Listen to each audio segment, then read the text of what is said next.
আসসালামু আলাইকুম। বাহাদুরবাগ থেকে বালাসীঘাট আমি নৌকা ভ্রমণ করে যাব। তো কিভাবে যাব তাই নিয়ে কিন্তু আজকের এই ভিডিও। তো ভিডিওটি পুরো ভিডিও দেখবেন। তো আমি কিন্তু বর্তমানে আছি জামালপুর অর্থাৎ দেওয়ানগঞ্জ ফেরিঘাটে। তো দেওয়ানগঞ্জ থেকে এই ফেরিঘাটে আসতে প্রায় 200 টাকা লাগে। তো এখান থেকে এই জামালপুর দেওয়ানগঞ্জ থেকে আমি কিভাবে গাইবান্ধা যাব তাই নিয়ে আজকের এই পুরো ভিডিও। তো আমি এখন সামনের দিকে এগোচ্ছি, মানে এক কথায় হচ্ছে ফেরিঘাট। আমি বর্তমানে যাব হচ্ছে নৌকা ঘাটে। তো নৌকায় গিয়ে নৌকায় উঠবো। তো দেখেন আশেপাশের পরিস্থিতি, মানে আশেপাশের এলাকাগুলো কত সুন্দর, মানে গ্রাম্য অবস্থা।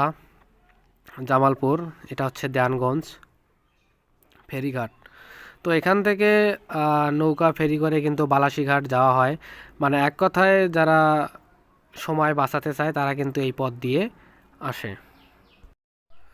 তো এই হচ্ছে জামালপুরের মানে ফেরিঘাটের অবস্থা দেখেন। ভাঙাচুরে রাস্তা, এক কথায় গ্রামের মতো পরিবেশ।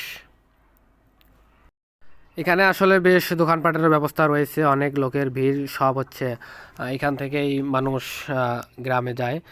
নৌকার পথ পাড়ি দিয়ে এই নদী ভ্রমণ করে কিন্তু তারা বালাসীঘাট যায়, গাইবান্ধা আসে। তো আমাদের উত্তরবঙ্গের কিন্তু এটা হচ্ছে একটি ভালো পথ। তো এই যে আমার বন্ধু, সে কিন্তু টিকিট কাউন্টারে দাঁড়িয়ে আছে তো টিকিট কাটার জন্য। তো এখনও টিকিট ছাড়েনি, তো টিকিট একটু পরেই ছাড়বে।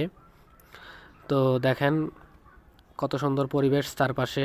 এই যে বোট, বড় বড় জাহাজ এবং ছোট নৌকা আছে। তো জাহাজ এখন চলবে না, কারণ পানি কম, তাই জাহাজ যায় না। তো বর্তমানে কিন্তু আমরা আজকে জাহাজে যেতে পারবো না, তো আমরা কিন্তু যাব ছোট নৌকাগুলো দিয়ে। অবশেষে কিন্তু আমরা দুটা টিকিট কাটলাম।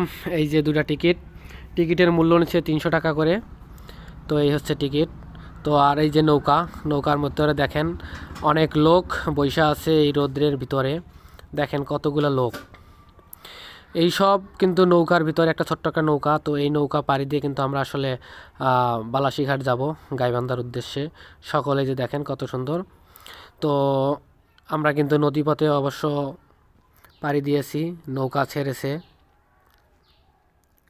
তো নদী দিয়ে কিন্তু আমরা সকলেই যাইতেছি। দেখেন নদীর পানি আগে যেমনটা ভয়ঙ্কর ছিল, এখন আসলে পানি কম জন্য এতটা ভয়ঙ্কর না। পানি কম এখন, নদীতে পানি কম, তাই আসলে জাহাজগুলোও চলতেছে না, ছোটো নৌকা নিয়েই যাচ্ছি।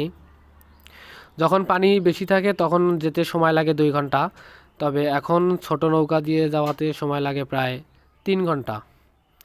তো দেওয়ানগঞ্জ জামালপুর থেকে বালাসীঘাট যেতে প্রায় সময় লাগে 3 ঘন্টা, একদম ফুল পাক্কা 3 ঘন্টা লাগে সময়। তো এই যে দেখেন নদী,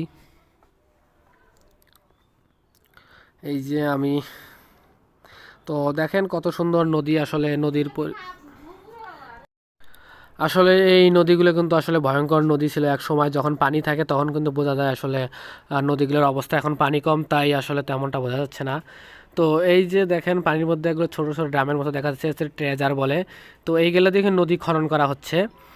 তো এই যে দেখেন ট্রেজারের মেশিন, কত বড় মেশিন, এগুলো দিয়ে বর্তমানে নদী খনন করতেছে। তো আমরা কিন্তু আসলে গাইবান্ধার কাছাকাছি এসে গেছি, বালাসীঘাটের কাছাকাছি। তো এই যে দেখেন ট্রেজার পার হয়ে কিছুক্ষণ পরেই কিন্তু আমরা গাইবান্ধা ফেরিঘাটে পৌঁছাবো। তো দেখেন লোকজন অনেক গরমের ভিতরে আছি। তো গামছা মাথায় দিয়ে, কেউ ছাতা মাথায় দিয়ে, ছাতা ধরে সবাই আসতেছে যে যার মতো।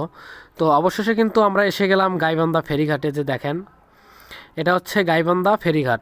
তো এখান থেকেই কিন্তু জামালপুর দেওয়ানগঞ্জ যাওয়া হয়। আর জামালপুর দেওয়ানগঞ্জ থেকে এই ফেরিঘাটে এসে সকলকে নামাই দেয়। এখানেই কিন্তু হচ্ছে গাইবান্ধার মানে নৌকাঘাট, এখান থেকেই শেষ। তো আমরা কিন্তু অবশেষে এসে গেলাম। পাক্কা 3 ঘন্টা সময় লাগছে কিন্তু আমাদের এই জামালপুর দেওয়ানগঞ্জ থেকে আপনার হচ্ছে গাইবান্ধা ফেরিঘাট বালাসীঘাট আসতে প্রায় সময় লেগেছে 3 ঘন্টা। তো এই দেখেন বালাসীঘাটের পরিস্থিতি, দেখেন চারপাশে মানে অটো কত সুন্দর, মানে সবাই রেডি হয়ে আছে যে আমরা নামার সঙ্গে অটোওয়ালা আসবে, বলবে যে গাইবান্ধা গাইবান্ধা বলে চিল্লাবে। তো সবাই কিন্তু অপেক্ষায় আছে। তো আমরা ঢাকাগামী লোকগুলা সবাই কিন্তু এখন এই যে দেখেন, এখন আমরা নৌকা থেকে নামবো, নেমে অটোতে চড়বো। তো আমরা কিন্তু হেঁটে যাচ্ছি একটু সামনের দিকে, আমি আর আমার বন্ধু। দেখেন তো আমার বন্ধু এবং আমি হেঁটে যাচ্ছি। আমরা সামনে গিয়ে অটোতে উঠবো, সেখান থেকে আমরা যাব গাইবান্ধা। তো এই যে দেখেন ফুলছড়ি, গাইবান্ধা, বালাসীঘাট। তো ভিডিওটা কেমন লাগলো অবশ্যই কমেন্ট করে জানাবেন, আর কে কে আসছিলেন